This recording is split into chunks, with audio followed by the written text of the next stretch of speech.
How to make 3-ingredient chocolate mousse. The ingredients we need are 6 ounces of bittersweet chocolates. I am using our 71% bittersweet baking discs, 4 ounces of warmed whole milk, and 12 ounces of heavy cream. I have melted our bittersweet chocolate. Next thing I'm gonna do is add the warmed milk to the melted chocolate. I've got my 12 ounces of cold heavy cream.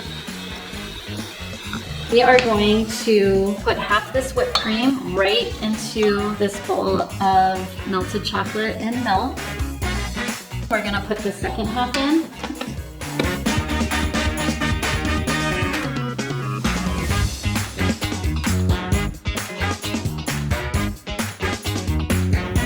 That's so good.